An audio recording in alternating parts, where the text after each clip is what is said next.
ನಮಸ್ಕಾರ ಎಲ್ಲರಿಗೂ. ಕನ್ನಡದಿಂದ ಇಂಗ್ಲಿಷ್ ಕಲಿಯಿರಿ ಇದರ 41ನೆಯ ಪಾಠಕ್ಕೆ ತಮ್ಮೆಲ್ಲರಿಗೂ ಸ್ವಾಗತ.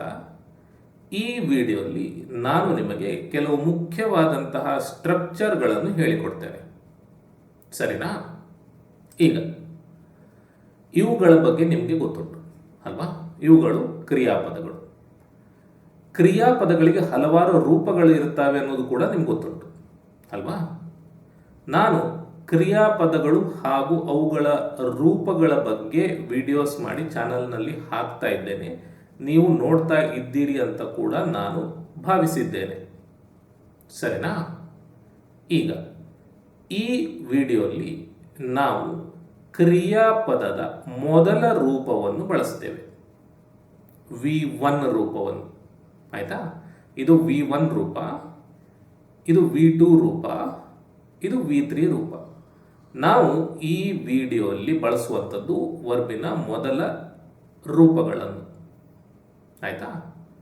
ಸರಿ, ಈಗ ಈ ವಿಡಿಯೋಲಿ ನಾವು ಕಲಿಯುತ್ತಿರುವಂತಹ ಸ್ಟ್ರಕ್ಚರ್ ಇದು.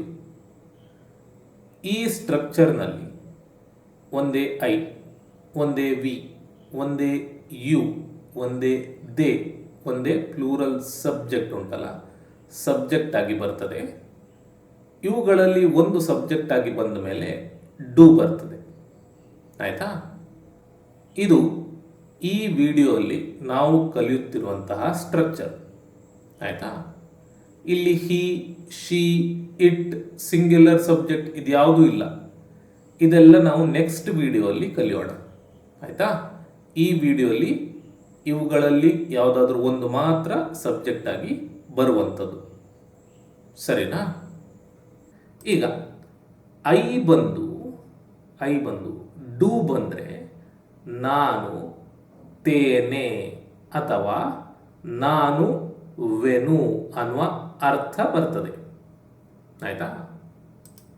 ವಿ ಬಂದು ಡೂ ಬಂದರೆ ನಾವು ತೇವೆ ಅಥವಾ ನಾವು ವೆವು ಅನ್ನುವ ಅರ್ಥ ಬರ್ತದೆ. ಯು ಬಂದು ಡೂ ಬಂದರೆ ನೀನು ತೀ ಅಥವಾ ನೀವು ತೀರಿ ಅನ್ನುವ ಅರ್ಥ ಬರ್ತದೆ. ದೇ ಬಂದು ಡೂ ಬಂದರೆ ಅವರು ತಾರೆ ಅಥವಾ ಅವು ತವೆ ಅನ್ನುವ ಅರ್ಥ ಬರ್ತವೆ. ಇನ್ನು ದೇ ಜಾಗದಲ್ಲಿ ಪ್ಲೂರಲ್ ಸಬ್ಜೆಕ್ಟ್ ಕೂಡ ಬರ್ಬೋದು. ಆವಾಗ ಬಹುವಚನದ ನಾಮಪದ ಬಂದು ತಾರೆ ಅಥವಾ ತವೆ ಅನ್ನುವ ಅರ್ಥ ಬರ್ತದೆ, ಸರಿನಾ? ಈಗ ಡೂ ಅಂದರೆ ಮಾಡು ಅಂತ ಅರ್ಥ. ಆಯ್ತಾ? ಡೂ ಅನ್ನುವಂಥದ್ದು ಕ್ರಿಯಾಪದ, ಮಾಡು ಅಂತ ಅದರ ಅರ್ಥ. ಆಯ್ತಾ? ಆದರೆ ಈ ಸ್ಟ್ರಕ್ಚರ್ನಲ್ಲಿ, ಅಂದರೆ ನಾವು ಇವತ್ತು ಏನು ಕಲಿತಾ ಇದ್ದೇವೆ ನೋಡಿ, ಈ ಸ್ಟ್ರಕ್ಚರ್ನಲ್ಲಿ ಡೂ ಇದೆಯಲ್ಲ, ಇದರ ಅರ್ಥ ಮಾಡು ಅಂತ ಅಲ್ಲ ಅನ್ನುವುದು ನಿಮ್ಗೆ ಗೊತ್ತಿರಬೇಕು. ಆಯ್ತಾ? ಡೂ ಅನ್ನು ನಾವು ಮೇನ್ ವರ್ಬ್ ಹಾಗೂ ಹೆಲ್ಪಿಂಗ್ ವರ್ಬ್ ಎರಡು ರೀತಿಯಲ್ಲಿ ಕೂಡ ಬಳಸಬಹುದು. ಮೇನ್ ವರ್ಬ್ ಅಂದ್ರೆ ಏನು, ಹೆಲ್ಪಿಂಗ್ ವರ್ಬ್ ಅಂದ್ರೆ ಏನು ಅಂತ ನಾನು ನಿಮಗೆ ರವಿಚಂದ್ರನ್ ಹಾಗೂ ವಿಷ್ಣುವರ್ಧನ್ನ ಉದಾಹರಣೆ ತೆಗೆದುಕೊಂಡು ಹೇಳಿಕೊಟ್ಟೆ ಅಲ್ವಾ?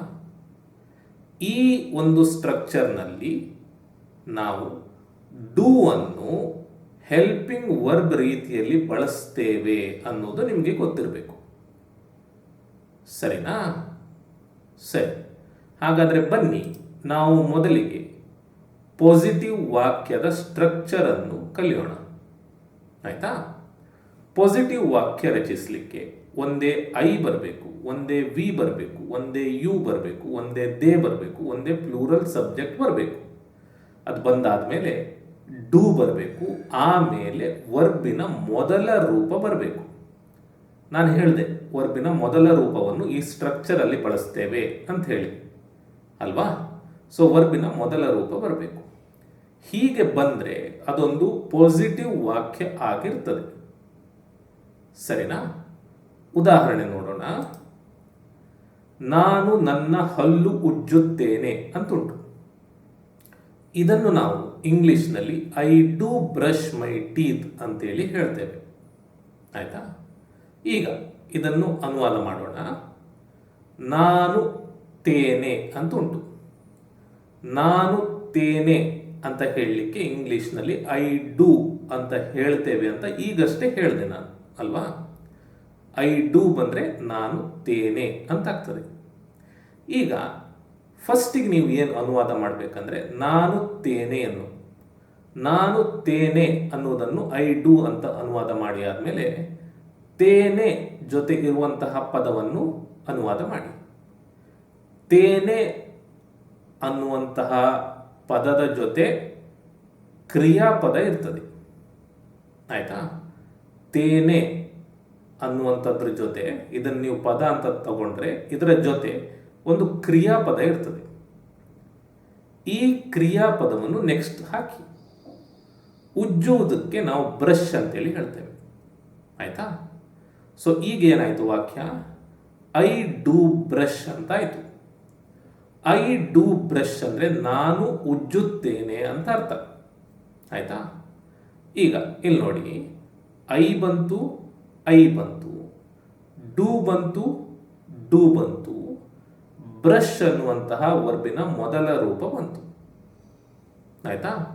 ಉಜ್ಜುವುದಕ್ಕೆ ಬ್ರಷ್ ಅಂತೇಳಿ ಹೇಳ್ತೇವೆ, ನಾವು ಮೊದಲ ರೂಪವನ್ನೇ ಇಲ್ಲಿ ಬಳಸಬೇಕು. ಸೊ ಐ ಡೂ ಬ್ರಷ್ ಅಂದರೆ ನಾನು ಉಜ್ಜುತ್ತೇನೆ ಅಂತ ಅರ್ಥ. ಇಷ್ಟನ್ನು ಅನುವಾದ ಮಾಡಿದ ಮೇಲೆ ಇನ್ನು ಉಳಿದ ಪದಗಳನ್ನು ಅನುವಾದ ಮಾಡ್ತಾ ಬನ್ನಿ. ಹಲ್ಲು ಅಂದರೆ ಟೀತ್. ಬರೀ ಹಲ್ಲಲ್ಲ, ನನ್ನ ಹಲ್ಲು. ಹಾಗಾಗಿ ಮೈ ಟೀತ್. ಆದ್ದರಿಂದ ಮೈ ಟೀತ್ ಅನ್ನೋದನ್ನು ಕೊನೆಗೆ ಹಾಕಿದ್ರೆ ಆಯಿತು. I do brush my teeth ಅಂತ ವಾಕ್ಯ ಆಗ್ತದೆ.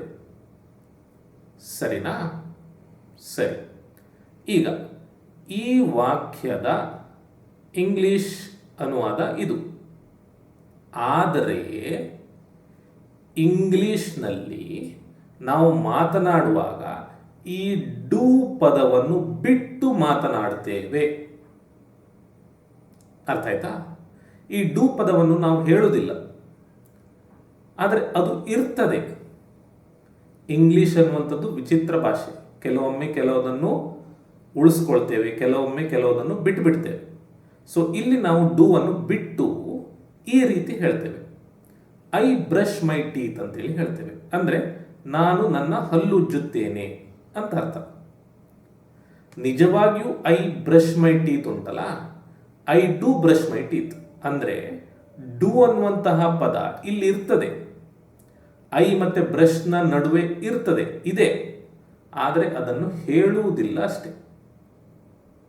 ಸರಿನಾ? I do brush my teeth ಅಂತ ಹೇಳುವುದಿಲ್ಲ, ಐ ಬ್ರಷ್ ಮೈ ಟೀತ್ ಅಂತ ಹೇಳ್ತೇವೆ. ಅರ್ಥ ಆಯ್ತಾ? ಸರಿ. ಈಗ ನೆಕ್ಸ್ಟ್, ಹಲ್ಲು. ಒಂದು ಹಲ್ಲಿಗೆ ನಾವು ಟೂತ್ ಅಂತ ಹೇಳ್ತೇವೆ. ಆಯ್ತಾ? ಆದರೆ ನಾವು ಕನ್ನಡದಲ್ಲಿ ಮಾತನಾಡುವಾಗ ನಾನು ನನ್ನ ಹಲ್ಲುಗಳನ್ನು ಉಜ್ಜುತ್ತೇನೆ ಅಂತ ಹೇಳುವುದಿಲ್ಲ ಅಲ್ವಾ?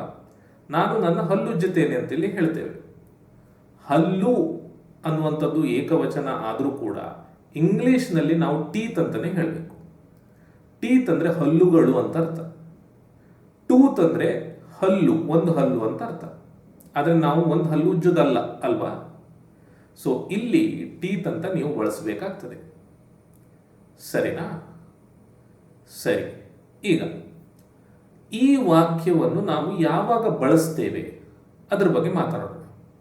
ಆಯ್ತಾ? ಅದ್ರ ಬಗ್ಗೆ ಮಾತನಾಡೋಣ.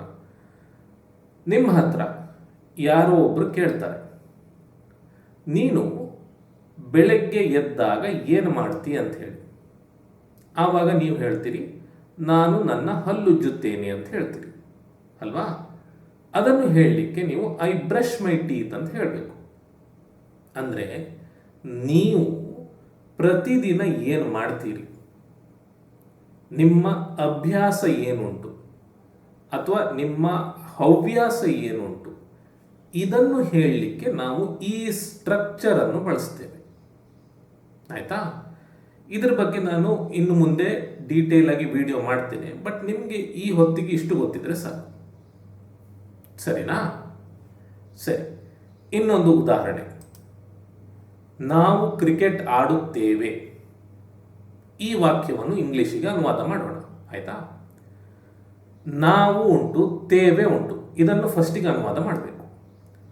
ನಾವು ತೇವೆ ಇದನ್ನು ಅನುವಾದ ಮಾಡಿದಾಗ ವಿ ಡೂ ಅಂತ ಆಗ್ತದೆ. ನಾನು ಹೇಳಿದೆ ಮೊದಲಿಗೆ ಅಲ್ವಾ, ನಾವು ತೇವೆ ಅಂತ ಬಂದಾಗ ವಿ ಡೂ ಅಂತ ಇಂಗ್ಲಿಷ್ನಲ್ಲಿ ಬರ್ತದೆ ಅಂತ ಹೇಳಿ. ಇದನ್ನು ಮಾಡಿದಾಗ ಈ ತೇವೆ ಜೊತೆ ಇರುವಂತಹ ಕ್ರಿಯಾಪದವನ್ನು ಅನುವಾದ ಮಾಡಬೇಕು. ಕ್ರಿಯಾಪದ ಆಡು ಅಂತ ಉಂಟು. ಆಡುವುದಕ್ಕೆ ಇಂಗ್ಲಿಷ್ನಲ್ಲಿ ಪ್ಲೇ ಅಂತ ಹೇಳ್ತೇವೆ. ಈಗ ವಿ ಡೂ ಪ್ಲೇ ಆಯಿತು, ಅಂದರೆ ನಾವು ಆಡುತ್ತೇವೆ ಅಂತ ಆಯಿತು. ವಿ ಬಂತು, ವಿ ಬಂತು, ಡೂ ಬಂತು, ಡೂ ಬಂತು, ಪ್ಲೇ ಬಂತು, ವರ್ಬಿನ ಮೊದಲ ರೂಪ ಬಂತು. ಆಯ್ತಾ? ಏನು ಕ್ರಿಯಾಪದ ಬರ್ತದೋ ಅದರ ಮೊದಲ ರೂಪವನ್ನು ನೀವು ಹಾಕಬೇಕಿಲ್ಲಿ. ಸರಿನಾ? ವಿ ಬಂತು, ಡೂ ಬಂತು, ಪ್ಲೇ ಬಂತು, ನಾವು ಆಡುತ್ತೇವೆ ಅಂತ ಆಯಿತು. ಇನ್ನು ನೆಕ್ಸ್ಟ್ ಉಳಿದ ಪದಗಳನ್ನು ಅನುವಾದ ಮಾಡಬೇಕು. ಇಲ್ಲಿ ಉಳಿದಿದ್ದು ಕ್ರಿಕೆಟ್ ಮಾತ್ರ, ಹಾಗಾಗಿ ಕ್ರಿಕೆಟ್ ಅಂತ ಹಾಕಿದರೆ ಆಯಿತು. ಹಾಕಿದಾಗ ವಿ ಡೂ ಪ್ಲೇ ಕ್ರಿಕೆಟ್ ಅಂತ ಆಗ್ತದೆ. ವಿ ಡೂ ಪ್ಲೇ ಕ್ರಿಕೆಟ್ ಅಂತ ಆಯ್ತಾ? ಈಗ ಡೂ ಅನ್ನುವ ಪದ ಇಲ್ಲಿರ್ತದೆ. ಆಯ್ತಾ? ಡೂ ಅನ್ನುವ ಪದ ಇಲ್ಲಿರ್ತದೆ. ಆದರೆ ಮಾತನಾಡುವಾಗ ನಾವು ಡೂ ಪದವನ್ನು ಬಿಟ್ಟು ಮಾತನಾಡ್ತೇವೆ. ಅಂದರೆ ವಿ ಡೂ ಪ್ಲೇ ಕ್ರಿಕೆಟ್ ಅನ್ನೋದರ ಬದಲು ವಿ ಪ್ಲೇ ಕ್ರಿಕೆಟ್ ಅಂತ ಹೇಳಿ ಇಂಗ್ಲಿಷ್ನಲ್ಲಿ ಹೇಳ್ತೇವೆ. ಆದರೆ ನಿಜವಾಗಿಯೂ ವಿ ಹಾಗೂ ಪ್ಲೇನ ನಡುವೆ ಡೂ ಅನ್ನುವಂತಹ ಪದ ಇರ್ತದೆ. ಸರಿನಾ? ಸರಿ. ಈಗ ಈ ವಾಕ್ಯವನ್ನು ನೀವು ಯಾವಾಗ ಬಳಸ್ತೀರಿ ಅದರ ಬಗ್ಗೆ ಮಾತನಾಡೋಣ. ನಿಮ್ಮ ಹತ್ರ ಯಾರೋ ಒಬ್ರು ಕೇಳ್ತಾರೆ, ನೀನು ಶಾಲೆಯಿಂದ ಬಂದ ಮೇಲೆ ಏನು ಮಾಡ್ತೀಯ ಅಂತ ಹೇಳಿ. ಆವಾಗ ನೀವು ಹೇಳ್ತೀರಿ, ನಾವು ಕ್ರಿಕೆಟ್ ಆಡ್ತೇವೆ ಅಂತ ಹೇಳಿ. ಹಾಗೆ ಹೇಳಲಿಕ್ಕೆ ನೀವು ವಿ ಪ್ಲೇ ಕ್ರಿಕೆಟ್ ಅಂತೇಳಿ ಹೇಳಬೇಕಾಗ್ತದೆ. ಆಯ್ತಾ?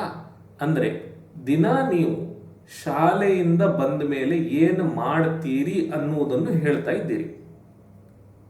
ನಿಮ್ಮ ದೈನಂದಿನ ಚಟುವಟಿಕೆಗಳ ಬಗ್ಗೆ ಹೇಳ್ತಾ ಇದ್ದೀರಿ ಅಲ್ವಾ? ಸೊ ಅದನ್ನು ಹೇಳಲಿಕ್ಕೆ ಈ ಸ್ಟ್ರಕ್ಚರ್ ಅನ್ನು ಬಳಸಬೇಕಾಗ್ತದೆ.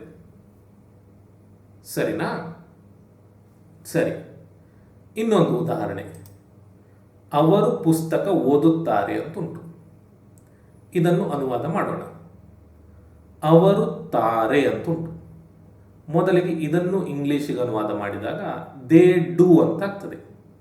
ಅವರು ತಾರೆ, ದೇ ಡೂ.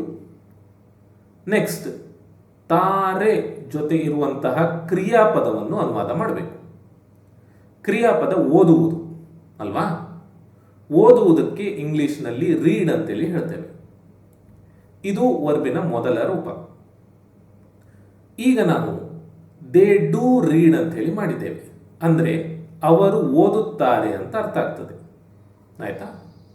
ದೇ ಬಂತು, ದೇ ಬಂತು, ಡೂ ಬಂತು, ಡೂ ಬಂತು, ರೀಡ್ ಬಂತು, ವರ್ಬಿನ ಮೊದಲ ರೂಪ ಬಂತು. ಆಯ್ತಾ? ಸರಿ. ಇನ್ನು ಉಳಿದ ಪದಗಳನ್ನು ಅನುವಾದ ಮಾಡಬೇಕು. ಇಲ್ಲಿ ಪುಸ್ತಕ ಅಂತ ಉಂಟು. ಪುಸ್ತಕಕ್ಕೆ ಬುಕ್ ಅಂತೇಳಿ ಹೇಳ್ತೇವೆ. ಇಲ್ಲಿ ನಾವು ಬುಕ್ಸ್ ಅಂತ ಹಾಕಿದ್ದೇವೆ. ಆಯ್ತಾ? ದೇ ಡೂ ರೀಡ್ ಬುಕ್ಸ್ ಅಂತ, ಅಂದರೆ ಅವರು ಪುಸ್ತಕ ಓದುತ್ತಾರೆ ಅಂತ. ಸರಿನಾ? ಈಗ ಇಲ್ಲಿ ಬುಕ್ಸ್ ಅನ್ನುವಂಥದ್ದು ಬಹುವಚನ, ಪುಸ್ತಕ ಏಕವಚನ. ಇದ್ಯಾಕೆ ಬಳಸಿದೆ, ಇದನ್ನು ಸ್ವಲ್ಪ ಹೊತ್ತಲ್ಲಿ ಹೇಳ್ತೇನೆ. ಆಯ್ತಾ? ಈಗ ದೇ ಡೂ ರೀಡ್ ಬುಕ್ಸ್ ಆಯಿತು, ಅಂದರೆ ಅವರು ಪುಸ್ತಕ ಓದುತ್ತಾರೆ ಅಂತೇಳಿ. ಆದರೆ ನಾವು ಇಂಗ್ಲಿಷ್ನಲ್ಲಿ ಮಾತನಾಡುವಾಗ ಈ ಡೂ ಪದವನ್ನು ಬಿಟ್ಟು ಮಾತನಾಡ್ತೇವೆ ಅಥವಾ ಹೇಳ್ತೇವೆ. ಅಂದರೆ ದೇ ಡೂ ರೀಡ್ ಬುಕ್ಸ್ ಅಂತ ಹೇಳುವ ಬದಲು ದೇ ರೀಡ್ ಬುಕ್ಸ್ ಅಂತೇಳಿ ಹೇಳ್ತೇವೆ. ದೇ ಹಾಗೂ ರೀಡ್ನ ನಡುವೆ ಡೂ ಅನ್ನುವ ಪದ ಇರ್ತದೆ, ಆದರೆ ಅದನ್ನು ನಾವು ಹೇಳುವುದಿಲ್ಲ. ಸರಿನಾ? ದೇ ರೀಡ್ ಬುಕ್ಸ್ ಅಂತೇಳಿ ಹೇಳ್ತೇವೆ. ಈಗ ಈ ವಾಕ್ಯವನ್ನು ನೀವು ಯಾವಾಗ ಹೇಳ್ತೀರಿ ಇದರ ಬಗ್ಗೆ ಯೋಚನೆ ಮಾಡೋಣ. ಆಯ್ತಾ? ನಿಮ್ಮ ಹತ್ರ ಯಾರೋ ಒಬ್ಬರು ಕೇಳ್ತಾರೆ, ನಿಮ್ಮ ತಂದೆ ತಾಯಿ ಬಿಡುವಿನಲ್ಲಿ ಏನು ಮಾಡ್ತಾರೆ ಅಂತ ಹೇಳಿ. ಅಂದರೆ ಅವರು ಫ್ರೀ ಇದ್ದಾಗ, ಅವರಿಗೆ ಸಮಯ ಸಿಕ್ಕಿದಾಗ ಏನು ಮಾಡ್ತಾರೆ ಅಂತ ಕೇಳ್ತಾರೆ ನಿಮ್ಮ ಹತ್ರ ಯಾರೋ ಒಬ್ರು. ಆವಾಗ ನೀವು ಹೇಳ್ತೀರಿ, ಅವರು ಪುಸ್ತಕ ಓದುತ್ತಾರೆ ಅಂತ ಹೇಳ್ತೀರಿ. ನನ್ನ ತಂದೆ ತಾಯಿ ಬಿಡುವಿದ್ದಾಗ ಪುಸ್ತಕ ಓದ್ತಾರೆ ಅಂತ ಹೇಳಲಿಕ್ಕೆ ದೇ ರೀಡ್ ಬುಕ್ಸ್ ಅಂತೇಳಿ ನೀವು ಹೇಳ್ತೀರಿ. ಅಂದರೆ ಅವರು ಪುಸ್ತಕ ಓದುತ್ತಾರೆ ಅಂತ ಅರ್ಥ. ಸರಿನಾ? ಈಗ ಈ ವಾಕ್ಯದ ಅರ್ಥ ಏನು? ವಾಕ್ಯದ ಅರ್ಥ, ಅವರಿಗೆ ಯಾವಾಗ ಯಾವಾಗ ಬಿಡುವು ಇರ್ತದೆ, ಅವರು ಯಾವಾಗ ಯಾವಾಗ ಫ್ರೀ ಇರ್ತಾರೆ, ಆವಾಗ ಪುಸ್ತಕವನ್ನು ಓದ್ತಾರೆ ಅಂತ ಅರ್ಥ. ಅಂದರೆ ಮೊನ್ನೆ ಅವರು ಫ್ರೀ ಇದ್ದಿದ್ರೆ ಪುಸ್ತಕ ಓದಿದ್ರು, ನಿನ್ನೆ ಫ್ರೀ ಇದ್ದರೆ ಪುಸ್ತಕ ಓದಿದ್ರು, ಇವತ್ತು ಫ್ರೀ ಆದರೆ ಅವರು ಪುಸ್ತಕ ಓದ್ತಾರೆ, ನಾಳೆ ಫ್ರೀ ಆದರೆ ಅವರು ಪುಸ್ತಕ ಓದ್ತಾರೆ. ಅಂದರೆ ಪುಸ್ತಕ ಓದುವಂಥದ್ದು ಅವರ ಹವ್ಯಾಸ ಅಥವಾ ಅಭ್ಯಾಸ ಅಂತೇಳಿ ಹೇಳುವಂಥದ್ದು. ಸರಿನಾ? ಈಗ ಪುಸ್ತಕ ಅಂದರೆ ಒಂದೇ ಪುಸ್ತಕ ಅಂತ ಕನ್ನಡದಲ್ಲಿ ಅರ್ಥ ಆಯಿತು. ಆದರೆ ಇಂಗ್ಲೀಷ್ನಲ್ಲಿ ನೀವು ಬುಕ್ ಅಂತ ಬರಿಬಾರ್ದು. ಯಾಕಂದರೆ ಬುಕ್ ಅಂತೇಳಿ ಹೇಳಿದಾಗ ಏಕವಚನ ಆಗ್ತದೆ. ದೇ ಡೂ ರೀಡ್ ಬುಕ್ ಅಂತೇಳಿ ಹೇಳಿದ್ರೆ ಅವರು ಒಂದು ಪುಸ್ತಕವನ್ನು ಓದ್ತಾರೆ ಅಂತ ಅರ್ಥ ಆಗ್ತದೆ. ಆಯ್ತಾ? ಆದರೆ ಅವರು ಒಂದು ಪುಸ್ತಕವನ್ನು ಓದೋದಲ್ಲ ಅಲ್ವಾ, ಅವರು ಮೊನ್ನೆ ಒಂದು ಓದಿರ್ತಾರೆ, ನಿನ್ನೆ ಒಂದು ಓದಿರ್ತಾರೆ, ಇವತ್ತು ಒಂದು ಓದಬಹುದು, ನಾಳೆ ಬೇರೆ ಓದಬಹುದು. ಅವರ ಹವ್ಯಾಸ ಪುಸ್ತಕ ಓದುವುದು ಅಂತ ಹೇಳ್ತಾ ಇರುವಂಥದ್ದು ಇಲ್ಲಿ. ನೀವು ಇಲ್ಲಿ ಬುಕ್ ಅಂತೇಳಿ ಬಳಸಿದರೆ ಅವರು ಒಂದೇ ಪುಸ್ತಕವನ್ನು ಫ್ರೀ ಇದ್ದಾಗ ಓದ್ತಾರೆ ಅನ್ನುವ ಅರ್ಥ ಬರ್ತದೆ. ಆಯ್ತಾ? ಅದಕ್ಕೆ ನೀವಿಲ್ಲಿ ಬಹುವಚನವನ್ನು ಬಳಸಬೇಕು, ಬುಕ್ಸ್ ಅಂತ. ಆಯ್ತಾ? ಅವರು ಪುಸ್ತಕ ಓದ್ತಾರೆ ಫ್ರೀ ಇದ್ದಾಗ, ದೇ ರೀಡ್ ಬುಕ್ಸ್, ಈ ರೀತಿ. ಸರಿನಾ? ಈಗ 3 ವಾಕ್ಯಗಳನ್ನು ನೋಡಿ. ನಾನು ನನ್ನ ಹಲ್ಲುಜ್ಜುತ್ತೇನೆ ಅಂತ ಉಂಟು, ನಾವು ಕ್ರಿಕೆಟ್ ಆಡುತ್ತೇವೆ ಅಂತ ಉಂಟು, ಅವರು ಪುಸ್ತಕ ಓದುತ್ತಾರೆ ಅಂತ ಉಂಟು. ಈ 3 ವಾಕ್ಯಗಳನ್ನು ನಾವು ವರ್ತಮಾನ ಕಾಲದಲ್ಲಿಯೇ ಬಳಸ್ತೇವೆ ಹೊರತು ಭವಿಷ್ಯ ಕಾಲದಲ್ಲಲ್ಲ. ಅಂದರೆ ವರ್ತಮಾನ ಕಾಲದಲ್ಲಿ ಆಗುವಂತಹ ಕ್ರಿಯೆಗಳ ಬಗ್ಗೆ ಮಾತನಾಡಲಿಕ್ಕೆ ಬಳಸ್ತೇವೆ ಹೊರತು ಭವಿಷ್ಯತ್ ಕಾಲದಲ್ಲಿ ನಡೆಯುವಂತಹ ಕ್ರಿಯೆಗಳ ಬಗ್ಗೆ ಮಾತನಾಡಲಿಕ್ಕೆ ಅಲ್ಲ. ಅಂದರೆ ನಾನು ನನ್ನ ಹಲ್ಲುಜ್ಜುತ್ತೇನೆ ಅಂತ ಉಂಟು, ಅಂದರೆ ನಾನು ಪ್ರತಿದಿನ ವರ್ತಮಾನ ಕಾಲದಲ್ಲಿ ಉಜ್ಜುತ್ತೇನೆ ಅಂತ ಅರ್ಥ. ನಾನು ನನ್ನ ಹಲ್ಲುಜ್ಜುತ್ತೇನೆ ಅಂದರೆ ಮುಂದಿನ ವಾರ ಉಜ್ಜುತ್ತೇನೆ ಅಂತ ಅರ್ಥ ಅಲ್ಲ, ಅಥವಾ 1 ವರ್ಷ ಬಿಟ್ಟು ಉಜ್ಜುತ್ತೇನೆ ಅನ್ನುವ ಅರ್ಥ ಅಲ್ಲ. ನನ್ನ ದೈನಂದಿನ ಚಟುವಟಿಕೆ ಬಗ್ಗೆ ನಾನು ಹೇಳ್ತಾ ಇದ್ದೇನೆ. ಇಲ್ಲಿ ನಾವು ಕ್ರಿಕೆಟ್ ಆಡುತ್ತೇವೆ ಅಂದರೆ ನಾಳೆ ಆಡ್ತೇವೆ ಅಂತ ಅರ್ಥ ಅಲ್ಲ, ಅಥವಾ ಮುಂದಿನ ವಾರ ಆಡುತ್ತೇವೆ ಅಂತ ಅರ್ಥ ಅಲ್ಲ. ದಿನ ದಿನ ನಾವು ಏನು ಮಾಡ್ತೇವೆ ಅದರ ಬಗ್ಗೆ ಹೇಳ್ತಾ ಇದ್ದೇವೆ. ಇಲ್ಲಿ ಕೂಡ ಹಾಗೆ, ಅವರು ಪುಸ್ತಕ ಓದ್ತಾರೆ ಅಂದರೆ ಇನ್ನೊಂದು ವಾರ ಓದ್ತಾರೆ ಅಥವಾ ಇನ್ನೊಂದು ತಿಂಗಳು ಓದ್ತಾರೆ ಅನ್ನುವ ಅರ್ಥ ಅಲ್ಲ. ಅವರ ದೈನಂದಿನ ಚಟುವಟಿಕೆಗಳ ಬಗ್ಗೆ ಮಾತನಾಡ್ತಾ ಇದ್ದೇವೆ. ಸರಿನಾ? ಸರಿ. ನೆಕ್ಸ್ಟ್, ನೀನು ಹಾಲು ತರುತ್ತಿ. ಈ ವಾಕ್ಯವನ್ನು ಅನುವಾದ ಮಾಡೋಣ. ಆಯ್ತಾ? ನೀನು ತಿ ಅನ್ನೋದನ್ನು ಇಂಗ್ಲಿಷ್ನಲ್ಲಿ ಯು ಡೂ ಅಂತೇಳಿ ಹೇಳ್ತೇವೆ. ಆಯ್ತಾ? ನೀನು ತಿ ಅಂದರೆ ಯು ಡೂ. ಆಮೇಲೆ ತಿ ಜೊತೆ ಇರುವಂತಹ ಕ್ರಿಯಾಪದವನ್ನು ಅನುವಾದ ಮಾಡಿದಾಗ ಬ್ರಿಂಗ್ ಅಂತ ಆಗ್ತದೆ. ತಿ ಜೊತೆ ಇರುವಂತಹ ಪದ ತರು ಅಂತ, ತರುವುದಕ್ಕೆ ಇಂಗ್ಲಿಷ್ನಲ್ಲಿ ಬ್ರಿಂಗ್ ಅಂತೇಳಿ ಹೇಳ್ತೇವೆ. ಈಗೇನಾಯಿತು? ಯು ಡೂ ಬ್ರಿಂಗ್ ಅಂತ ಆಯಿತು. ಅಂದರೆ ನೀನು ತರುತ್ತಿ ಅಂತ ಆಯಿತು. ಯು ಬಂತು, ಯು ಬಂತು, ಡೂ ಬಂತು, ಡೂ ಬಂತು, ಬ್ರಿಂಗ್ ಅನ್ನುವಂತಹ ವರ್ಬಿನ ಮೊದಲ ರೂಪ ಬಂತು. ಆಯಿತಾ? ಯು ಡೂ ಬ್ರಿಂಗ್, ನೀನು ತರುತ್ತಿ. ಇದಾದಮೇಲೆ ಉಳಿದ ಪದಗಳನ್ನು ಅನುವಾದ ಮಾಡಿ. ಇಲ್ಲಿ ಒಂದೇ ಪದ ಉಂಟು, ಹಾಲು ಅಂತ. ಇದನ್ನು ಅನುವಾದ ಮಾಡಿದಾಗ ಮಿಲ್ಕ್ ಅಂತ ಆಗ್ತದೆ. ಯು ಡೂ ಬ್ರಿಂಗ್ ಮಿಲ್ಕ್ ಅಂದರೆ ನೀನು ಹಾಲು ತರುತ್ತಿ ಅಂತ ಆಯಿತು. ಆಯಿತಾ? ಸರಿ. ಈಗ ಇಂಗ್ಲಿಷ್ನಲ್ಲಿ ಈ ರೀತಿ ನಾವು ಹೇಳುವುದಿಲ್ಲ. ಡೂ ಪದವನ್ನು ಬಿಟ್ಟು ಯು ಬ್ರಿಂಗ್ ಮಿಲ್ಕ್ ಅಂತೇಳಿ ಹೇಳ್ತೇವೆ. ಆಯಿತಾ? ಡೂ ಪದ ಇರ್ತದೆ ಇಲ್ಲಿ, ಆದರೆ ಅದನ್ನು ಹೇಳುವುದಿಲ್ಲ ಅಷ್ಟೇ. ಯು ಬ್ರಿಂಗ್ ಮಿಲ್ಕ್ ಅಂದರೆ ನೀನು ಹಾಲು ತರುತ್ತಿ ಅಂತ ಹೇಳಿ. ಸರಿನಾ? ಈಗ ನೀವು ನಿಮ್ಮ ತಂದೆ ಹತ್ರ ಮಾತನಾಡ್ತಿದ್ದೀರಿ. ಆಯಿತಾ? ಉದಾಹರಣೆ ಅಷ್ಟೇ. ನೀವು ನಿಮ್ಮ ತಂದೆ ಹತ್ರ ಹೇಳ್ತೀರಿ, ದಿನ ಹಾಲು ತರೋದು ಯಾರು ಈ ಮನೆಗೆ ಅಂತೇಳಿ ಹೇಳ್ತೀರಿ. ಸಿಟ್ಟಲ್ಲಿ ಹೇಳ್ತಿರೋ ಏನೋ ಒಂದು. ಆಯಿತಾ? ಅದಕ್ಕೆ ನಿಮ್ಮ ತಂದೆ ಹೇಳ್ತಾರೆ, ನೀನು ಹಾಲು ತರ್ತಿ ದಿನ, you bring milk every day. ದಿನ ನೀನು ಹಾಲು ತರುತ್ತಿ ಅಂತ ಹೇಳಿ ನಿಮ್ಮ ತಂದೆ ಹೇಳ್ತಾರೆ. ಅಂದರೆ ದಿನ ನಡೆಯುವಂತಹ ಒಂದು ಚಟುವಟಿಕೆಯ ಬಗ್ಗೆ ನಾವು ಮಾತನಾಡ್ತಿದ್ದೇವೆ ಈ ಸ್ಟ್ರಕ್ಚರನ್ನು ಬಳಸ್ಕೊಂಡು. ಅರ್ಥ ಆಯ್ತಾ? ಸರಿ. ಈಗ ಯಾವಾಗ ಯು ಸಬ್ಜೆಕ್ಟ್ ಆಗ್ತದೋ ಅಲ್ಲಿ ಒಂದು ಸ್ವಲ್ಪ ಚೇಂಜ್ ಉಂಟು. ಅಂದರೆ ಈ ವಾಕ್ಯಕ್ಕೆ ಇನ್ನೊಂದು ಅರ್ಥ ಬರ್ತದೆ. ಅದೇನಪ್ಪ ಅಂದರೆ ಇದು, ನೀನು ಹಾಲು ತಾ ಅಥವಾ ನೀವು ಹಾಲು ತನ್ನಿ ಅಂತ. ಅರ್ಥ ಮಾಡ್ಕೊಳ್ಳಿ. ಯಾವಾಗ ಯು ಅನ್ನುವಂಥದ್ದು ಸಬ್ಜೆಕ್ಟ್ ಆಗಿ ಬರ್ತದೋ ಆವಾಗ ಯು ಬ್ರಿಂಗ್ ಮಿಲ್ಕ್ ಅಂತ ಉಂಟಲ್ಲ, ಇಲ್ಲಿ ಯು ಬ್ರಿಂಗ್ ಮಿಲ್ಕ್ ಅನ್ನೋದಕ್ಕೆ ಎರಡು ಅರ್ಥ ಇರ್ತದೆ.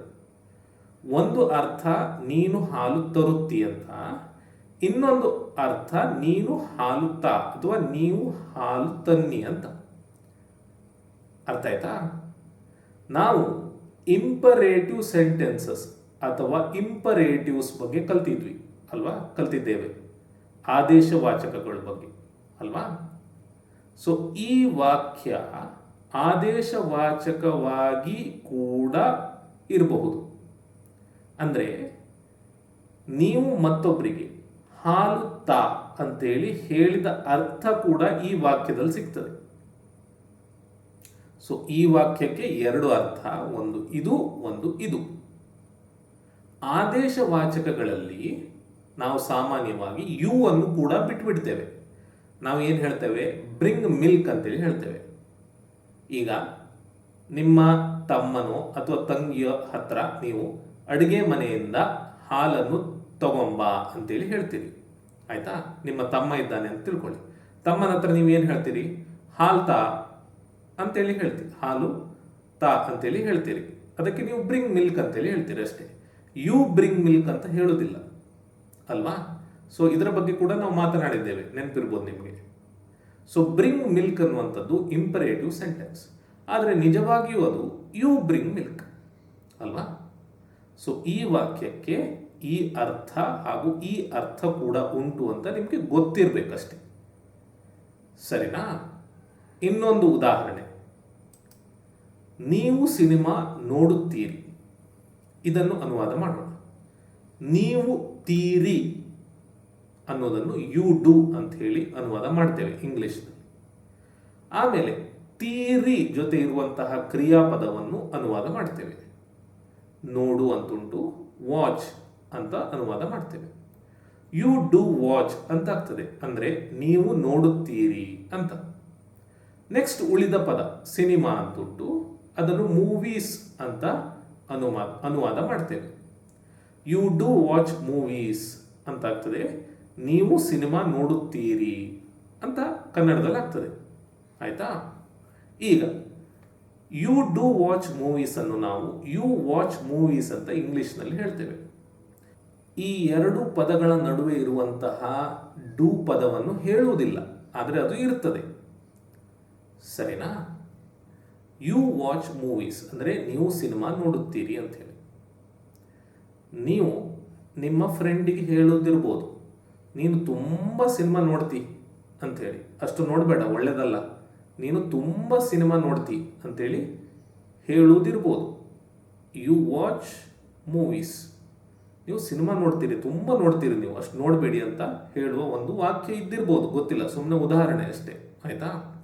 ಅಂದರೆ ನೀವು ಏನನ್ನು ಯಾವಾಗಲೂ ಮಾಡ್ತಾ ಇರ್ತೀರಿ ಅದರ ಬಗ್ಗೆ ಮಾತನಾಡ್ತಿದ್ದೇವೆ ಇಲ್ಲಿ. ಆಯಿತಾ? ಇಲ್ಲಿ ಸಿನಿಮಾ ಅಂತುಂಟು, ಇಲ್ಲಿ ಮೂವೀಸ್ ಅಂತುಂಟು. ಅಂದರೆ ಇಲ್ಲಿ ನಾವು ಬಹುವಚನ ಬಳಸಿದ್ದೇವೆ. ಯಾಕಂದರೆ ದಿನ ಒಂದು ಸಿನಿಮಾವನ್ನು ನೋಡ್ತಾ ಇರ್ಬೋದು ನೀವು, ಅಥವಾ ನೋಡ್ತಾ ಇರ್ತೀರಿ. ಸಿನಿಮಾ ಅನ್ನೋದಕ್ಕೆ ಮೂವಿ ಅಂತ ಹೇಳಿ ಬಳಸಿದರೆ ಒಂದೇ ಸಿನಿಮಾ ಆಯಿತು. ಆದರೆ ಒಂದೇ ಸಿನಿಮಾ ನೋಡೋದಲ್ಲ ಅಲ್ವಾ, ಪ್ರತಿದಿನ ಒಂದೊಂದು ಸಿನಿಮಾ, ಬೇರೆ ಬೇರೆ ಸಿನಿಮಾವನ್ನು ನೋಡುವಂಥದ್ದು. ಹಾಗಾಗಿ ಇಲ್ಲಿ ಮೂವೀಸ್ ಅನ್ನುವಂತಹ ಬಹುವಚನದ ಪದವನ್ನು ಬಳಸಬೇಕಾಗ್ತದೆ. ಅರ್ಥ ಆಯ್ತಾ? You do watch movies, you watch movies. ಈಗ ಈ ವಾಕ್ಯದ ಅರ್ಥ ಇದು ಆಗಬಹುದು ಅಥವಾ ಇದಾಗಬಹುದು. ನೀವು ಸಿನಿಮಾಗಳನ್ನು ನೋಡಿ ಅಥವಾ ನೀನು ಸಿನಿಮಾಗಳನ್ನು ನೋಡು. ಈ ವಾಕ್ಯದ ಅರ್ಥ ಇದು ಕೂಡ ಆಗಬಹುದು. ಇದನ್ನು ನಾವು ಇಂಪರೇಟಿವ್ ಸೆಂಟೆನ್ಸ್ ತರಹ ಕೂಡ ಬಳಸಬಹುದು. ಆಯ್ತಾ? ಇಂಪರೇಟಿವ್ ಸೆಂಟೆನ್ಸ್ ಆದೇಶವಾಚಕ. ನೀವು ಮತ್ತೊಬ್ಬರಿಗೆ ಹೇಳುವಂಥದ್ದು. ನೀನು ಸಿನಿಮಾ ನೋಡೋದಿಲ್ಲ, ಯಾವಾಗಲೂ ಕೆಲಸ ಮಾಡ್ತಾ ಇರ್ತಿ, ಸ್ವಲ್ಪ ಸಿನಿಮಾ ನೋಡು ಅಂಥೇಳಿ ನೀವು ನಿಮ್ಮ ಫ್ರೆಂಡಿಗೆ ಒಂದು ಸಲಹೆಯನ್ನು ಕೊಡ್ತಾ ಇರ್ಬೋದು. ಆವಾಗ ನೀವು ಏನು ಹೇಳ್ತೀರಿ? ವಾಚ್ ಮೂವೀಸ್ ಅಂತ ಹೇಳ್ತೀರಿ, ಸಿನಿಮಾಗಳನ್ನು ನೋಡು ಅಂತ ಹೇಳ್ತೀರಿ ಅಲ್ವಾ? ಈ ಯು ಅನ್ನು ಬಿಟ್ಟು ಬಿಡ್ತೀರಿ ನೀವು. ಯು ವಾಚ್ ಮೂವೀಸ್ ಅಂತ ನೀವು ನಿಮ್ಮ ಫ್ರೆಂಡಿಗೆ ಹೇಳೋದಿಲ್ಲ, ನೀವು ನಿಮ್ಮ ಫ್ರೆಂಡಿಗೆ ವಾಚ್ ಮೂವೀಸ್ ಅಂತ ಹೇಳ್ತೀರಿ ಅಷ್ಟೇ. ಆದರೆ ಯು ಪದ ಕೂಡ ಅಲ್ಲಿ ಇರ್ತದೆ ಅಲ್ವಾ? ಆದೇಶವಾಚಕಗಳಲ್ಲಿ ಡೂ ಇರುವುದಿಲ್ಲ. ಅರ್ಥ ಮಾಡ್ಕೊಳ್ಳಿ. ಯು ಡೂ ವಾಚ್ ಮೂವೀಸ್ ಅಂತ ಹೇಳಿದರೆ ಅದು ಆದೇಶವಾಚಕ ಆಗುವುದಿಲ್ಲ. ಈ ವಾಕ್ಯಕ್ಕೆ ಹೇಳ್ತಾ ಇದ್ದೇನೆ ನಾನು, ಯು ವಾಚ್ ಮೂವೀಸ್ ಅನ್ನೋದಕ್ಕೆ ನಾನು ಹೇಳ್ತಾ ಇದ್ದೇನೆ. ಈ ವಾಕ್ಯಕ್ಕೆ ಎರಡು ಅರ್ಥ ಇರ್ತದೆ, ಇದು ಅಥವಾ ಇದು. ಆಯ್ತಾ? ಆದೇಶವಾಚಕದಲ್ಲಿ ನಾವು ಬರೀ ಇದನ್ನು ಹೇಳ್ತೇವೆ ಹೊರತು ಯು ಅನ್ನು ಕೂಡ ಬಿಟ್ಬಿಡ್ತೇವೆ. ಸರಿನಾ?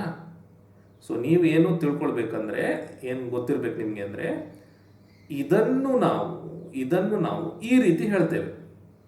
ಆಯ್ತಾ? ಈ ವಾಕ್ಯಕ್ಕೆ ಇದೊಂದೇ ಅರ್ಥ ಮಾಡ್ಕೊಳ್ಳಿ.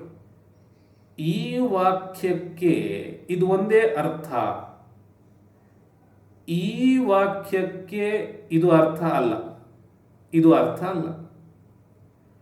ಈ ವಾಕ್ಯಕ್ಕೆ ಇದು ಅರ್ಥ ಅಲ್ಲ, ಇದು ಅರ್ಥ ಅಲ್ಲ. ಆಯ್ತಾ? ಈ ವಾಕ್ಯಕ್ಕೆ ಇದು ಒಂದೇ, ಈ ವಾಕ್ಯಕ್ಕೆ ಇದು ಒಂದೇ. ಅದೇ ಈ ವಾಕ್ಯಕ್ಕೆ ಈ ಅರ್ಥ ಕೂಡ ಉಂಟು, ಈ ಅರ್ಥ ಕೂಡ ಉಂಟು. ಈ ವಾಕ್ಯಕ್ಕೆ ಈ ಅರ್ಥ ಕೂಡ ಉಂಟು, ಈ ಅರ್ಥ ಕೂಡ ಉಂಟು. ಸರಿನಾ? ಸರಿ, ಮುಂದುವರಿಸ್ತೇನೆ.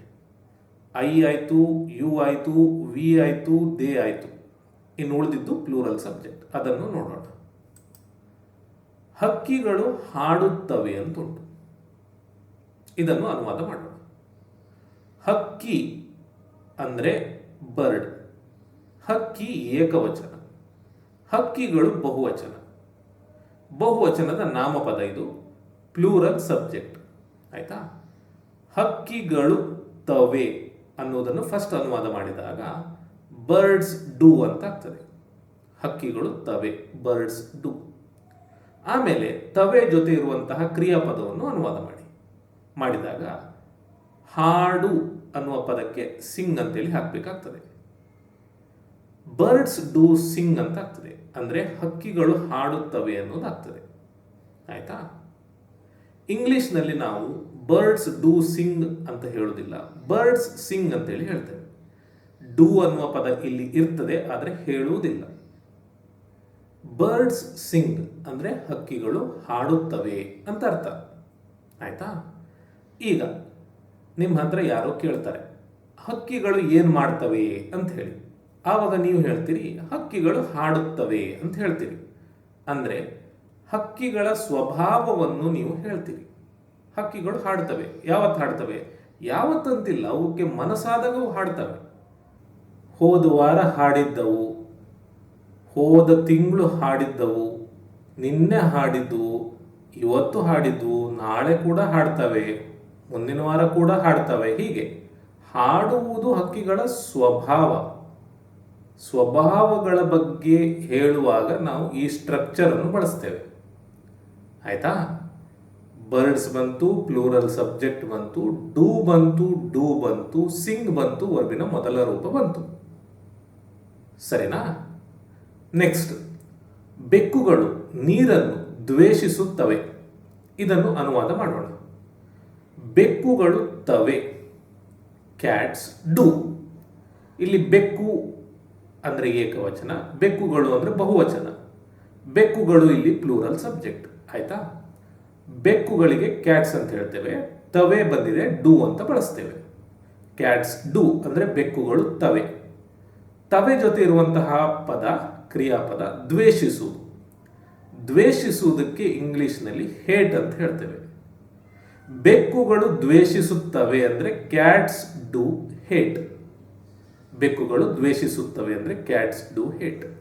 ಉಳಿದ ಪದ ನೀರನ್ನು, ಇದನ್ನು ನಾವು ವಾಟರ್ ಅಂತ ಹೇಳಿ ಹೇಳ್ತೇವೆ. ನೂಗೆ ನಾವು ಏನು ಬಳಸೋದಿಲ್ಲ ಅನ್ನುವ ನಿಯಮ ನಾವು ಹೇಳಿದ್ದೇವೆ ಅಲ್ವಾ, ಕಲ್ತಿದ್ದೇವೆ. ಕ್ಯಾಟ್ಸ್ ಡೂ ಹೇಟ್ ವಾಟರ್ ಅಂದರೆ ಬೆಕ್ಕುಗಳು ನೀರನ್ನು ದ್ವೇಷಿಸುತ್ತವೆ ಅಂತ ಅರ್ಥ. ಆಯ್ತಾ? ನಾವು ಇಂಗ್ಲಿಷ್ನಲ್ಲಿ ಡೂ ಬಿಟ್ಟು ಕ್ಯಾಟ್ಸ್ ಹೇಟ್ ವಾಟರ್ ಅಂತ ಹೇಳ್ತೇವೆ. ಕ್ಯಾಟ್ಸ್ ಹಾಗೂ ಹೇಟ್ನ ನಡುವೆ ಒಂದು ಡೂ ಪದ ಇರ್ತದೆ, ಆದರೆ ಅದನ್ನು ನಾವು ಹೇಳುವುದಿಲ್ಲ. ಆಯ್ತಾ? ಕ್ಯಾಟ್ಸ್ ಹೇಟ್ ವಾಟರ್, ಬೆಕ್ಕುಗಳು ನೀರನ್ನು ದ್ವೇಷಿಸುತ್ತವೆ. ಇದು ಬೆಕ್ಕುಗಳ ಸ್ವಭಾವ. ಆಯ್ತಾ? ಕ್ಯಾಟ್ಸ್ ಬಂತು, ಪ್ಲೂರಲ್ ಸಬ್ಜೆಕ್ಟ್ ಬಂತು, ಡೂ ಬಂತು, ಹೇಟ್ ಬಂತು, ವರ್ಬಿನ ಮೊದಲ ರೂಪ ಬಂತು. ಸರಿನಾ?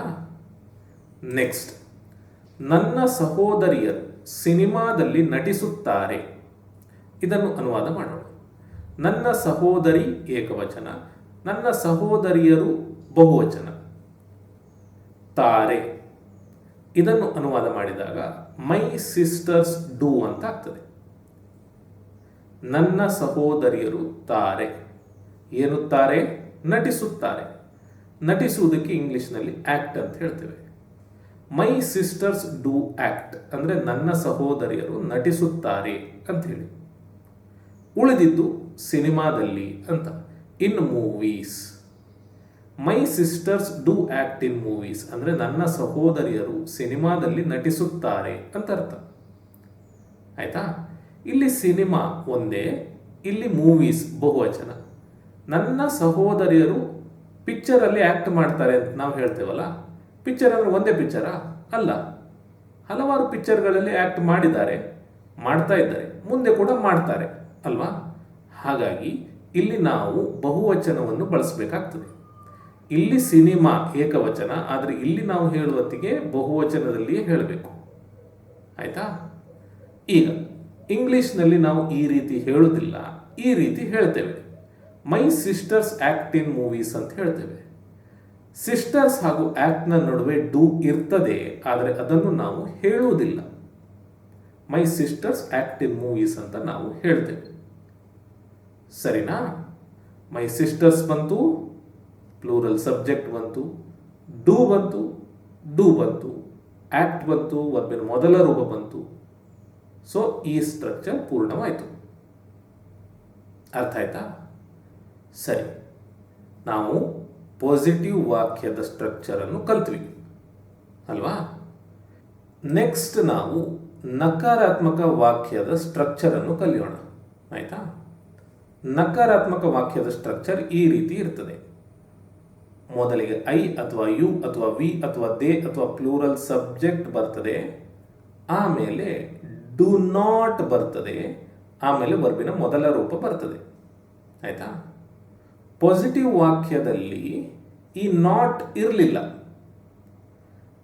ನೆಗೆಟಿವ್ ವಾಕ್ಯದಲ್ಲಿ ಈ ನಾಟ್ ಒಂದು ಬರ್ತದೆ ಅಷ್ಟೇ. ಆಯ್ತಾ?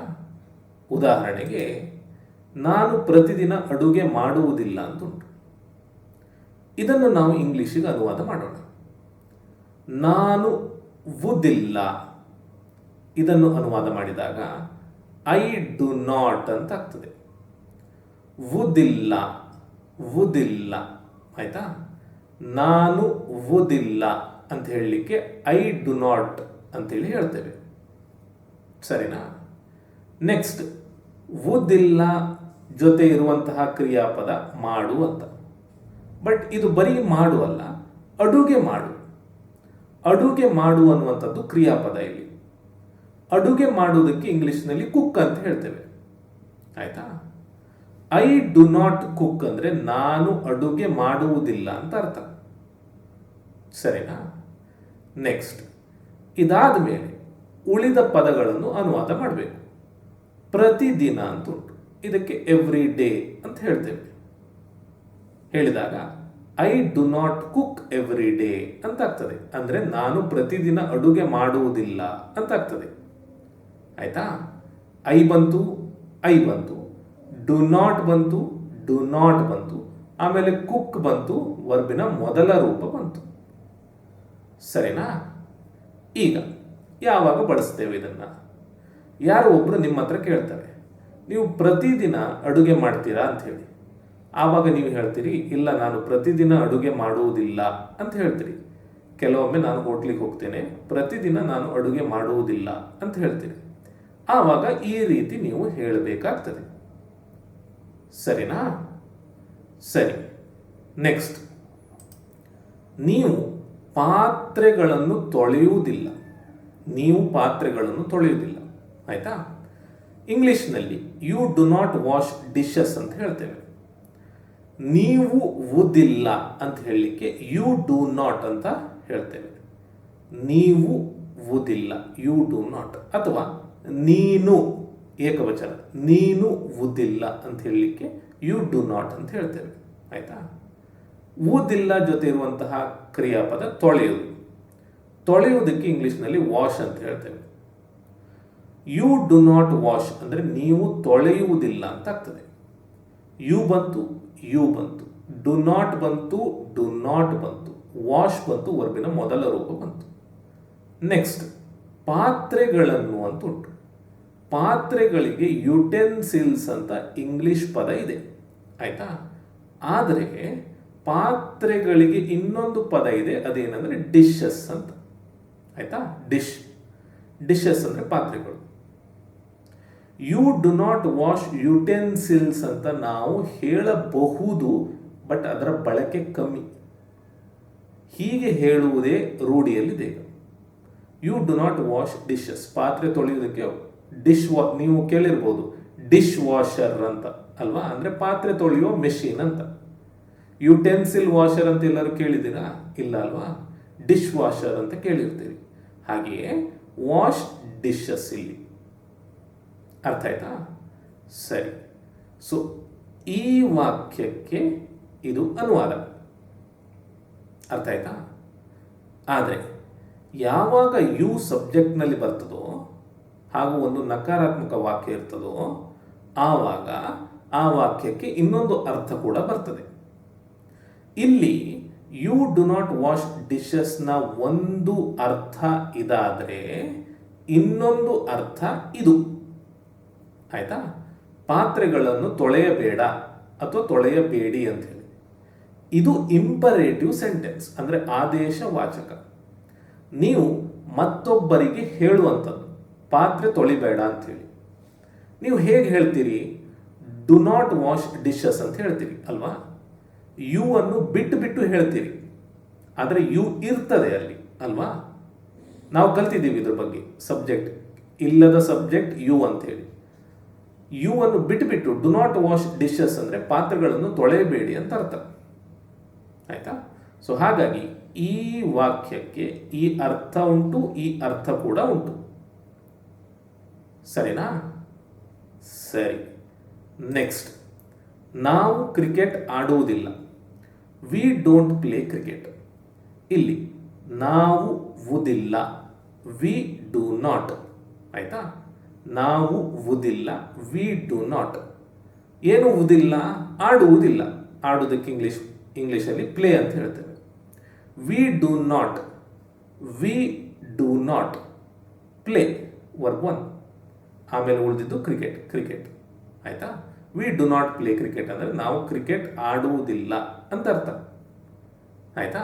ಯಾರೋ ಒಬ್ರು ನಿಮ್ಮ ಹತ್ರ ಕೇಳ್ತಾರೆ, ನೀವೇನು ಯಾವತ್ತೂ ಖೋ ಖೋ ಆಡ್ತಿರ್ತೀರಿ, ಅಥವಾ ನೀವು ಯಾವತ್ತೂ ಶಟಲ್ ಆಡ್ತಿರ್ತೀರಿ, ಬ್ಯಾಡ್ಮಿಂಟನ್ ಆಡ್ತಿರ್ತೀರಿ, ಯಾಕೆ ಕ್ರಿಕೆಟ್ ಆಡೋದಿಲ್ವ ನೀವು ಅಂತ ಕೇಳ್ತಾರೆ. ಆವಾಗ ನೀವು ಹೇಳ್ತೀರಿ, ಇಲ್ಲ ನಾವು ಕ್ರಿಕೆಟ್ ಆಡೋದಿಲ್ಲ, we do not play cricket ಅಂತ ಹೇಳ್ತೀರಿ.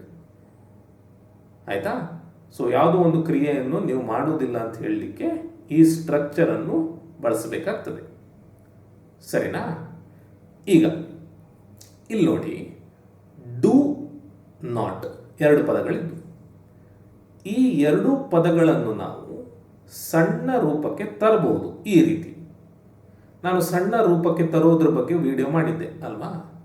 ಸೊ ಇಲ್ಲಿ ನಾವು ಏನು ಮಾಡ್ತೇವೆ ಅಂದರೆ, ಈ 2 ಪದಗಳನ್ನು ಒಟ್ಟಿಗೆ ಸೇರಿಸಿ ಈ ಓ ಉಂಟಲ್ಲ ಇದನ್ನು ತೆಗೆದು ಬಿಡ್ತೇವೆ. ತೆಗೆದು ಆ ಜಾಗದಲ್ಲಿ ಅಪಾಸ್ಟ್ರಫಿಯನ್ನು ಹಾಕ್ತೇವೆ. ಆದ್ದರಿಂದ ಡು ನಾಟ್ ಅನ್ನು ನಾವು ಡೋಂಟ್ ಅಂತ ಹೇಳ್ತೇವೆ. ಆಯ್ತಾ? ಮಾತನಾಡುವಾಗ ನಾವು ಡು ನಾಟ್ ಅಂತ ಹೇಳುವುದಿಲ್ಲ, ಉದ್ದಕ್ಕೆ ಹೇಳುವುದಿಲ್ಲ, ನಾವು ಡೋಂಟ್ ಅಂತ ಹೇಳ್ತೇವೆ. ಅಂದರೆ I don't cook every day, you don't wash dishes, we don't play cricket. ಈ ರೀತಿ. ಸರಿನಾ? ಸರಿ. ಈಗ ಇನ್ನೊಂದು ನೀವು ಏನು ನೆನಪಿಟ್ಕೊಳ್ಬೇಕು ಅಂದರೆ, ನಾವು ನಕಾರಾತ್ಮಕ ವಾಕ್ಯಗಳನ್ನು ರಚಿಸುವಾಗ ಡೂ ಅನ್ನು ಬಿಟ್ಟು ಬಿಡುವುದಿಲ್ಲ. ಪಾಸಿಟಿವ್ ವಾಕ್ಯದಲ್ಲಿ ನಾವು ಡೂ ಬಿಟ್ಟು ಬಿಡ್ತಿದ್ವಿ ಅಲ್ವಾ? ಡೂ ಅನ್ನು ಬಿಟ್ಟು ವಾಕ್ಯವನ್ನು ಹೇಳ್ತಿದ್ವಿ. ಆದರೆ ಇಲ್ಲಿ ಹಾಗೆ ಮಾಡಲಿಕ್ಕಿಲ್ಲ. ಡೂ ಅನ್ನು ನಾವು ಬಿಡುವಂಥದ್ದು ಪಾಸಿಟಿವ್ ವಾಕ್ಯಗಳಲ್ಲಿ ಮಾತ್ರ. ಡೂ ಅನ್ನು ನಾವು ಬಿಡುವಂಥದ್ದು ಪಾಸಿಟಿವ್ ವಾಕ್ಯಗಳಲ್ಲಿ ಮಾತ್ರ. ಇಲ್ಲಿ ನಾವು I not cook every day ಅಂತ ಹೇಳಿದರೆ ತಪ್ಪದು. ಯು ನಾಟ್ ವಾಶ್ ಡಿಶಸ್ ಅಂತ ಹೇಳಿದರೆ ತಪ್ಪು. ವಿ ನಾಟ್ ಪ್ಲೇ ಕ್ರಿಕೆಟ್ ಅಂತ ಹೇಳಿದರೆ ತಪ್ಪು. ಇಲ್ಲೆಲ್ಲ ಕಡೆ ಡೂ ಬೇಕಾಗ್ತದೆ. ಸರಿನಾ? ಸರಿ. ನೆಕ್ಸ್ಟ್, ಅವರು ಶಾಲೆಗೆ ಹೋಗುವುದಿಲ್ಲ. ಇದನ್ನು ಅನುವಾದ ಮಾಡೋಣ. ಅವರು ವುದಿಲ್ಲ, ದೇ ಡು ನಾಟ್. ಅವರು ಹೋಗುವುದಿಲ್ಲ, ದೇ ಡು ನಾಟ್ ಗೋ. ಶಾಲೆಗೆ, to school, they do not go to school. ಅವರು ಶಾಲೆಗೆ ಹೋಗುವುದಿಲ್ಲ. ಈ ರೀತಿ. ಆಯ್ತಾ? ನೆಕ್ಸ್ಟ್, ಆ 4 ಮಕ್ಕಳು ಮೈಸೂರಿನಲ್ಲಿ ವಾಸಿಸುವುದಿಲ್ಲ. Those 4 children don't live in Mysuru. ಇಲ್ಲಿ ಮಕ್ಕಳು, ಚಿಲ್ಡ್ರನ್, ಇದು ಪ್ಲೂರಲ್ ಸಬ್ಜೆಕ್ಟ್. ಬರೀ ಮಕ್ಕಳಲ್ಲ, 4 ಮಕ್ಕಳು, 4 ಚಿಲ್ಡ್ರನ್. ಬರೀ 4 ಮಕ್ಕಳಲ್ಲ, ಆ 4 ಮಕ್ಕಳು, ದೋಸ್ 4 ಚಿಲ್ಡ್ರನ್.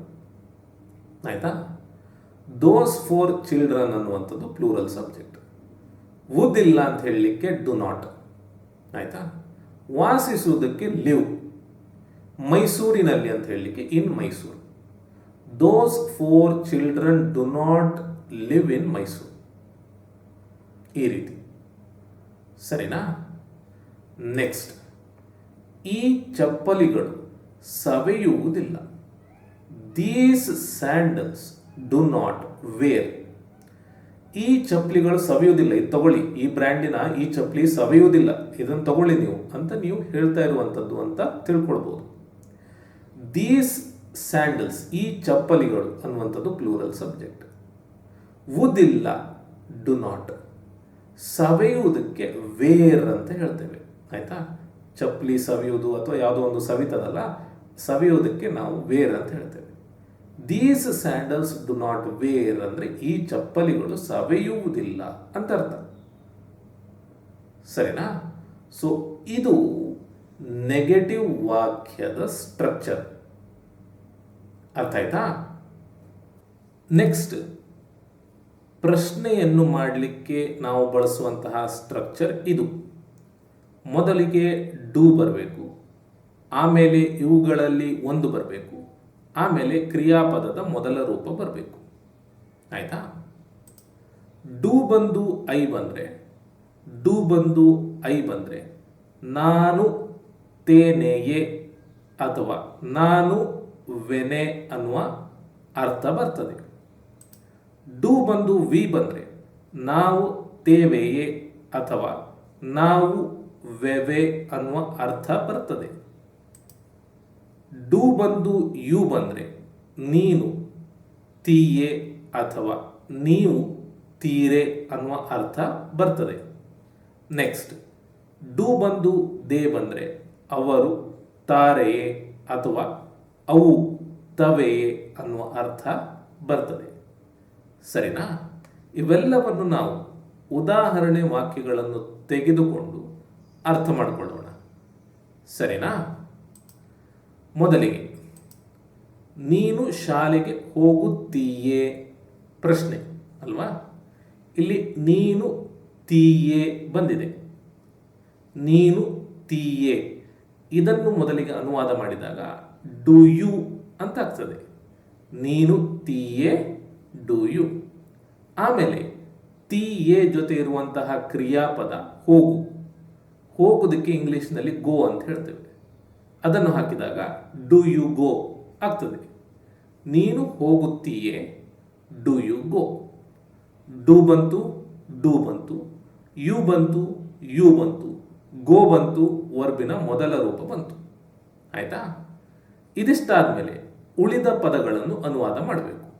ಶಾಲೆಗೆ ಅಂತುಂಟು, ಟು ಸ್ಕೂಲ್ ಅಂತ ಹಾಕಿದರೆ ವಾಕ್ಯ ಪೂರ್ಣವಾಗ್ತದೆ. Do you go to school? ನೀನು ಶಾಲೆಗೆ ಹೋಗುತ್ತೀಯಾ?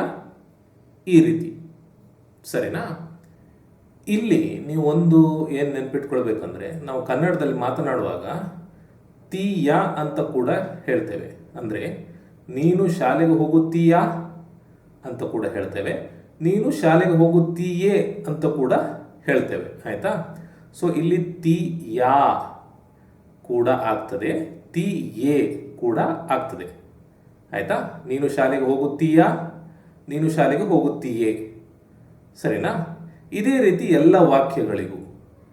ಅರ್ಥ ಆಯ್ತಾ? ನೆಕ್ಸ್ಟ್, ನಾವು ಇಲ್ಲಿಗೆ ಬರುತ್ತೇವೆಯೇ?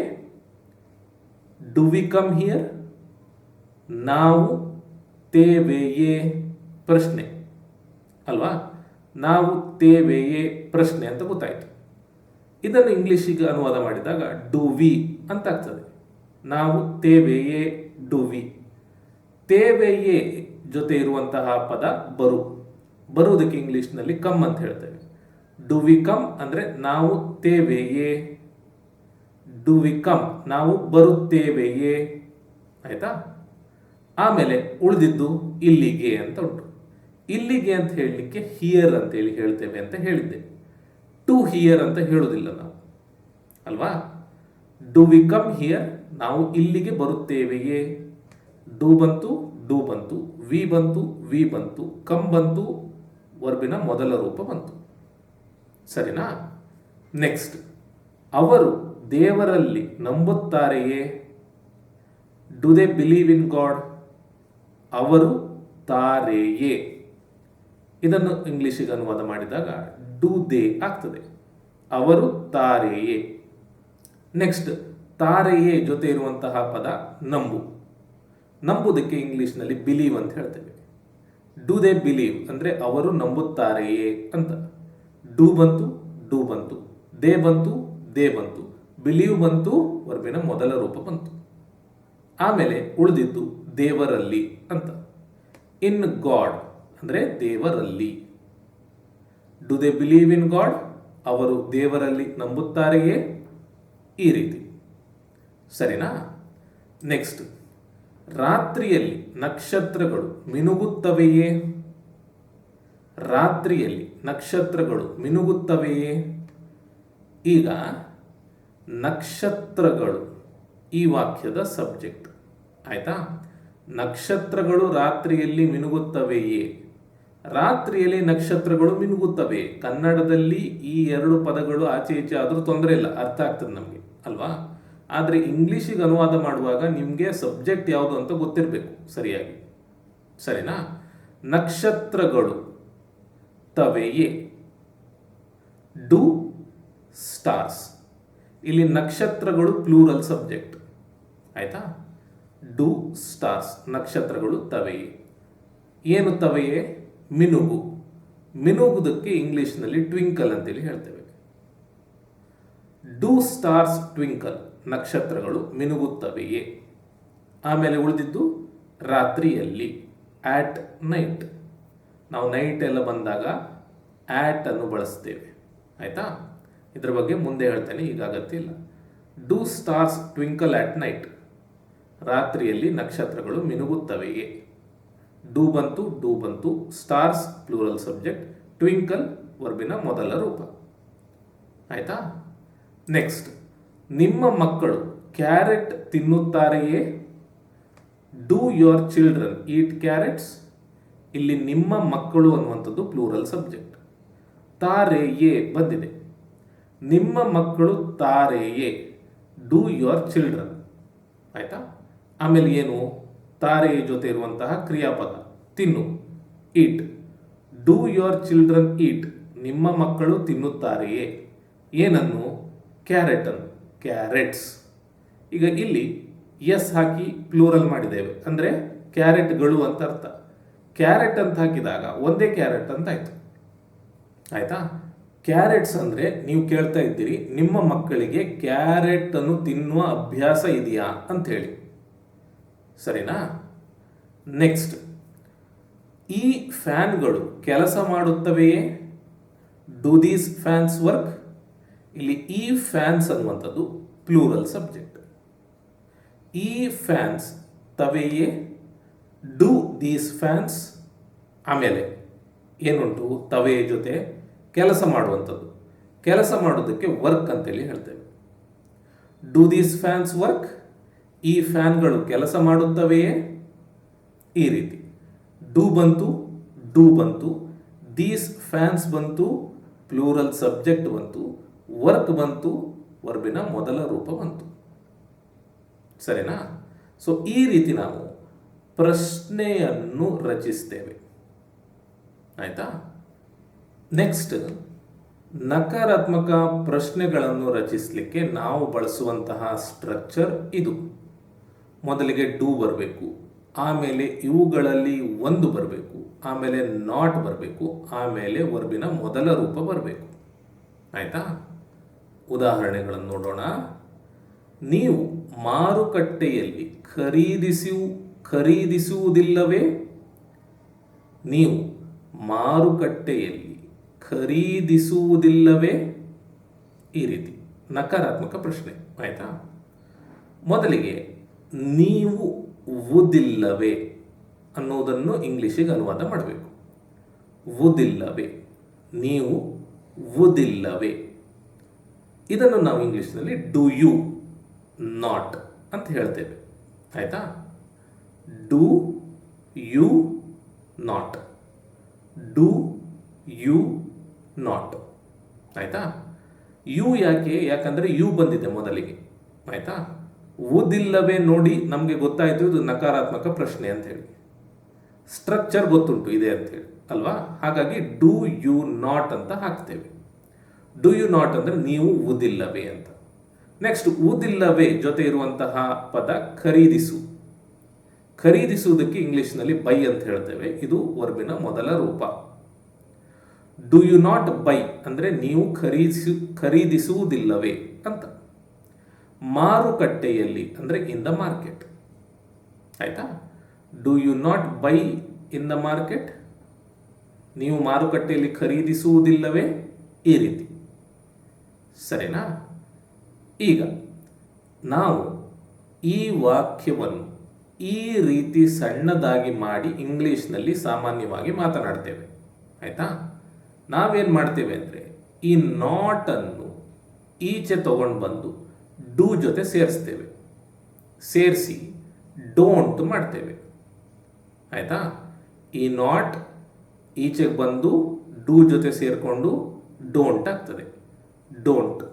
ಆಯ್ತಾ? ಡೋಂಟ್ ಆದಮೇಲೆ ಮತ್ತೆ ಉಳಿದದ್ದನ್ನು ಹಾಗೆಯೇ ಹೇಳ್ತೇವೆ. Don't you buy in the market ಅಂತ ಹೇಳ್ತೇವೆ.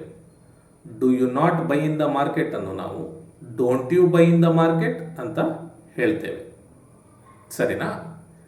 ನೆಕ್ಸ್ಟ್ ಇನ್ನೊಂದು ಉದಾಹರಣೆ. ಅವರು ಟಿವಿ ನೋಡುವುದಿಲ್ಲವೇ? Do they not watch TV?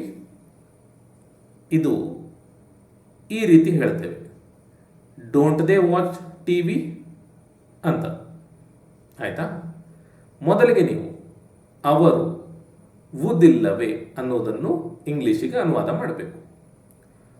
Do they not ಅಂತ ಆಗ್ತದೆ. ಆಯ್ತಾ? Do they not.